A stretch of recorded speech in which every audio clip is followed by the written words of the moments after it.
Dans cette vidéo, je vais aborder des informations inédites qui pourraient bien changer votre vie si vous en avez assez de vous sentir limité, de vivre dans la peur, l'anxiété ou le désespoir. Si vous êtes las de la réalité qu'on vous a imposée, ce qui suit va vous expliquer scientifiquement pourquoi vous êtes tel que vous êtes. Je vais non seulement libérer les croyances limitantes, les blocages et les traumatismes ancrés dans votre esprit et votre corps, mais aussi vous aider à mieux naviguer dans le monde. Je ne saurais trop insister sur l'importance de ces informations pour votre succès et celui des générations futures de votre famille. Si vous êtes habitué aux animations tape à l'œil et que vous avez une courte durée d'attention, vous devez surmonter cela, car ce que je vais partager avec vous peut transformer votre existence. Votre cerveau et votre corps possèdent ce que l'on appelle des programmes, téléchargés dans votre subconscient et même dans votre corps. Enfant, vous dépendiez de vos parents et de toute figure d'autorité pour développer votre état d'esprit, pour apprendre à être dans ce monde. On vous a généralement enseigné ce qui était bien et mal, ce qu'était la douleur, l'amour, le chagrin. Ces programmes constituent le filtre à travers lequel vous percevez le monde. Croyances, schémas, habitudes développées tout au long de votre vie, enseignements de vos proches, expériences vécues de l'enfance à l'âge adulte. Imaginez votre esprit comme un ordinateur. Dans cet ordinateur, ces programmes sont téléchargés dans notre subconscient, comme des logiciels.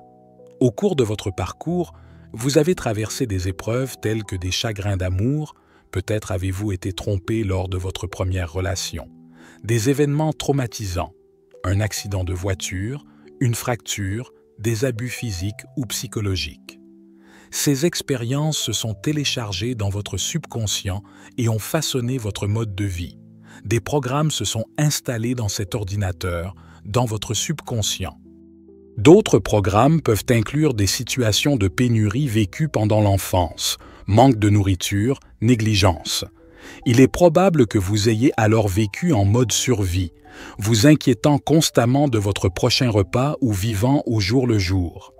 Même si vous avez connu la pénurie, il est fort probable que vous ayez des programmes et des croyances limitantes qui vous font croire que vous ne méritez pas la richesse, que devenir riche est impossible ou que vous ne vous voyez même pas capable d'atteindre l'abondance.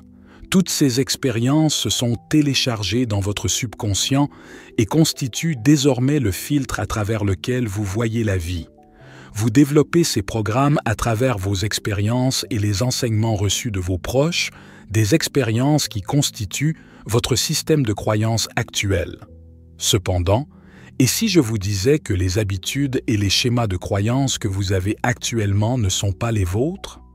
Vous pouvez également développer ces programmes par le biais de l'épigénétique.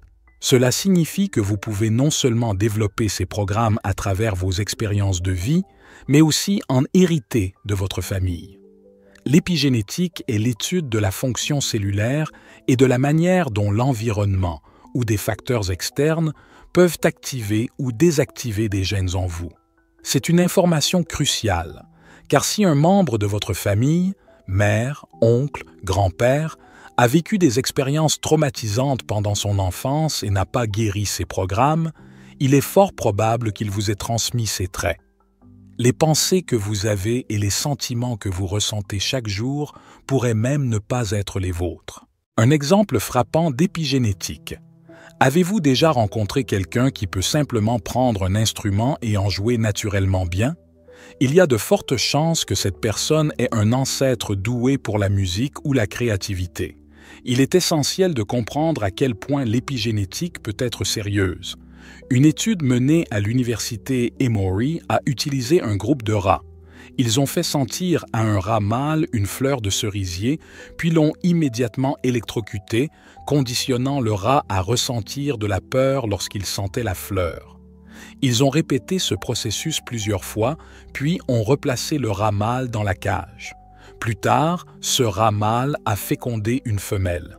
Lorsque les descendants ont été exposés à l'odeur de la fleur de cerisier, les bébés rats étaient extrêmement sensibles et traumatisés par l'odeur. Cette expérience montre que le traumatisme vécu par le rat mâle a été transmis à sa progéniture, qui a hérité de ce traumatisme. Vous vous dites peut-être, ce ne sont que des rats. Je vais vous donner un exemple plus parlant. Prenons un exemple encore plus courant qui touche tout le monde, quel que soit son milieu, les schémas relationnels et plus particulièrement la peur de l'abandon ou la difficulté à faire confiance. Imaginez une personne qui, enfant, a vécu des expériences d'instabilité relationnelle.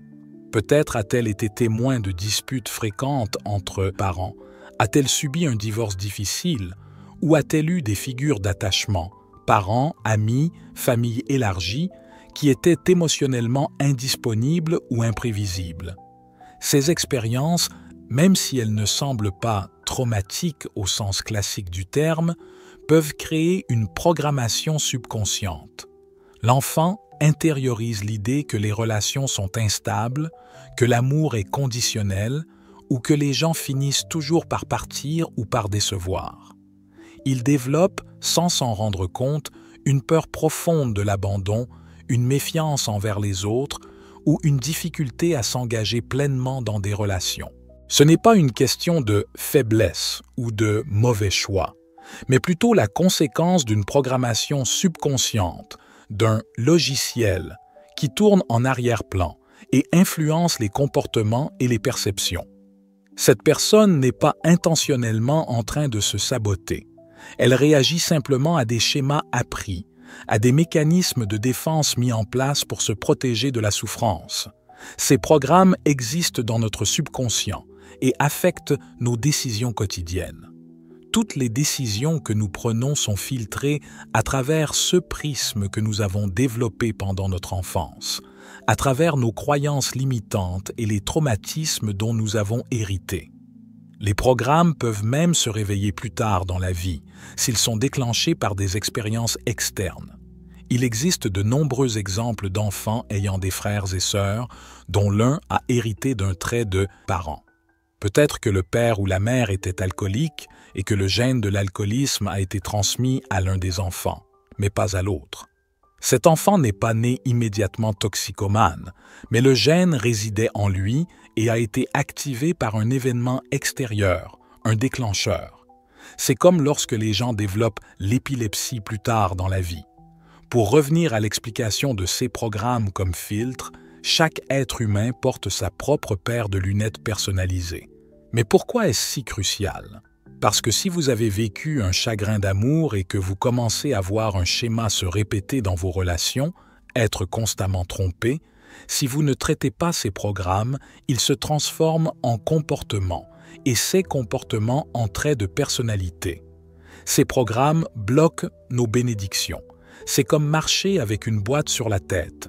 Vous mettez une limite à votre succès, car ces filtres peuvent affecter tout ce que vous faites dans la vie. Vos décisions, vos amis, vos relations amoureuses, la façon dont vous dépensez votre argent.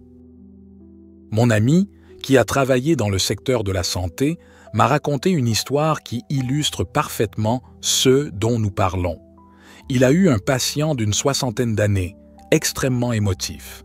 Chaque jour, ce patient lui racontait, avec force détail et une émotion intense, une dispute qui avait eu lieu 6 mois avant son admission à l'hôpital. Il revenait constamment sur cette dispute avec son colocataire, exprimant à quel point il le détestait, comme si c'était la première fois qu'il en parlait. Il semblait avoir complètement oublié qu'il avait déjà partagé cette histoire la veille et les jours précédents. Cette dispute, bien qu'ayant eu lieu des mois avant que mon ami ne le rencontre, l'avait manifestement traumatisée à un point tel qu'elle semblait s'être intégrée à sa personnalité. Elle avait, pour ainsi dire, recablé son cerveau, le maintenant bloqué dans ce passé émotionnel. Il avait développé un nouveau filtre sur le monde, une lentille déformante à travers laquelle il interprétait toutes ses interactions présentes. Il était convaincu que tout le monde, y compris mon ami à l'époque, lui en voulait, projetant sur eux la colère et la rancœur qu'il ressentait envers son colocataire. Je ne vais pas mentir, cela m'est arrivé aussi.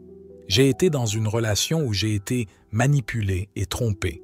Cela m'a même fait développer des programmes que j'ai malheureusement transposés dans les relations actuelles.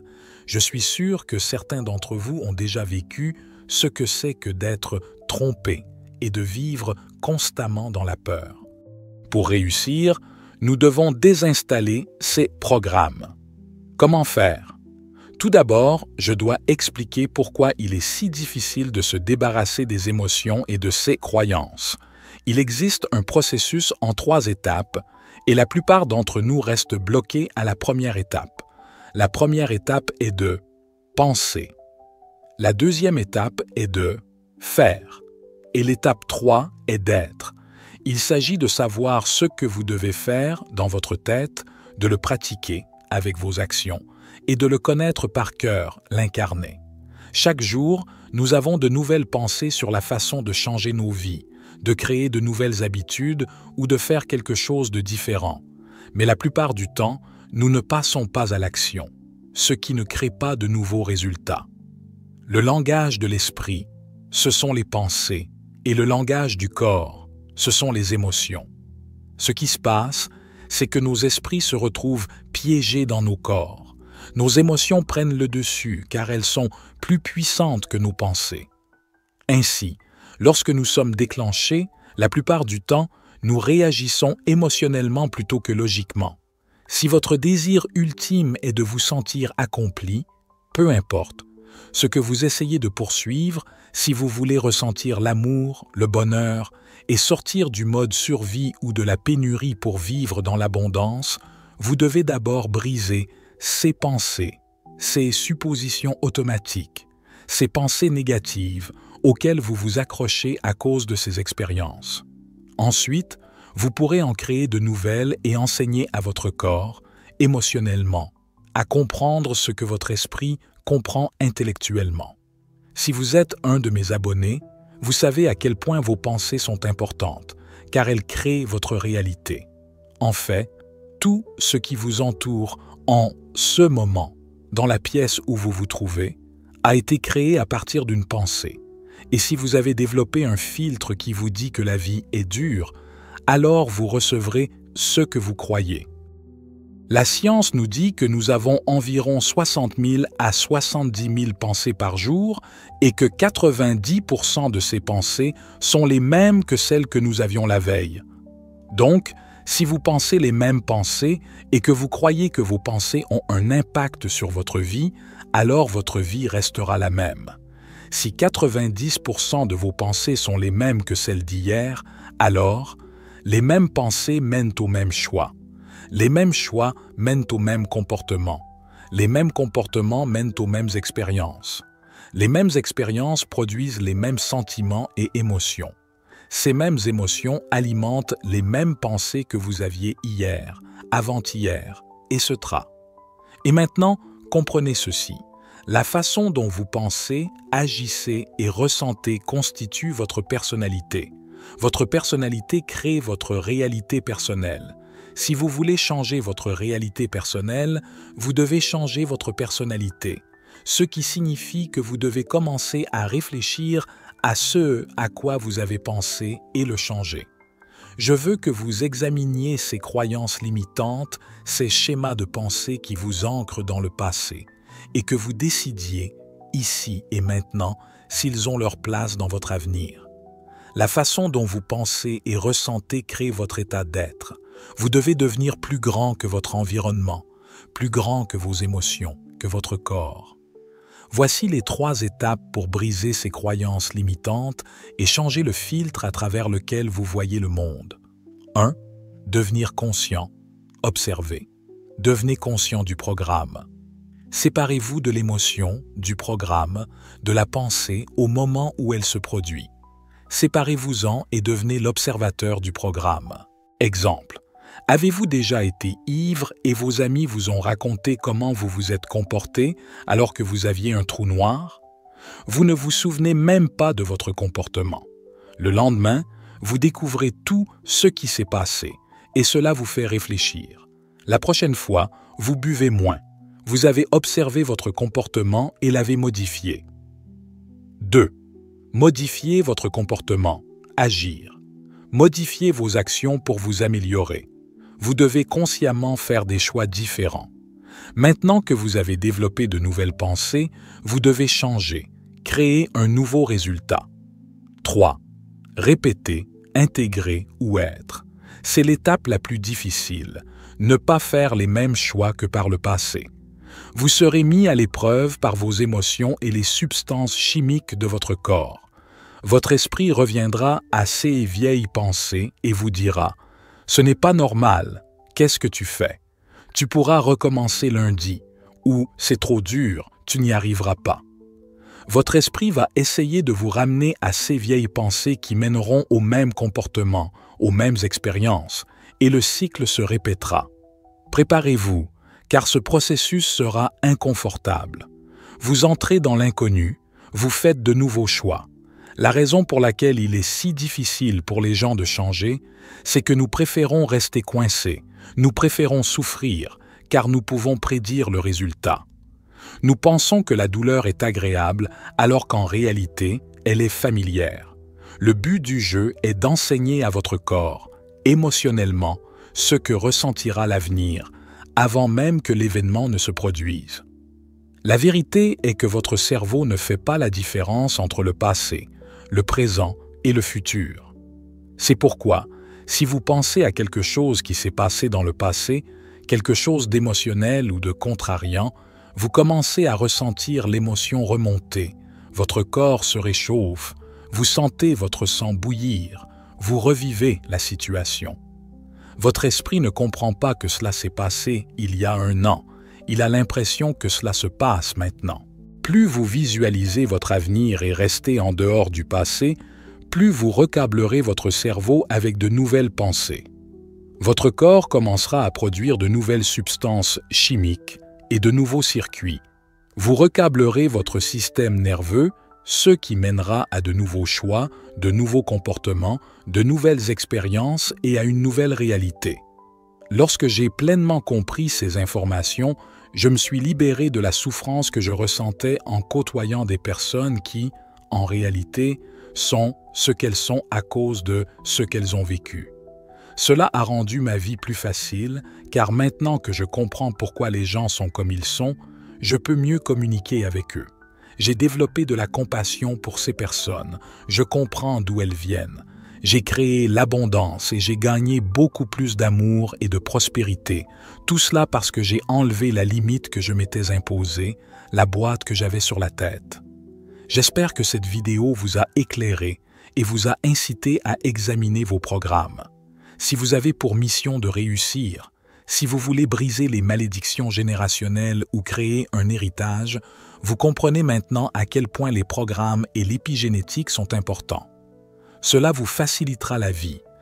J'aimerais que vous aimiez ou commentiez ci-dessous, car vos commentaires et votre engagement diffuseront cette vidéo dans le monde entier, aux personnes qui souffrent et qui ont besoin d'entendre ces informations.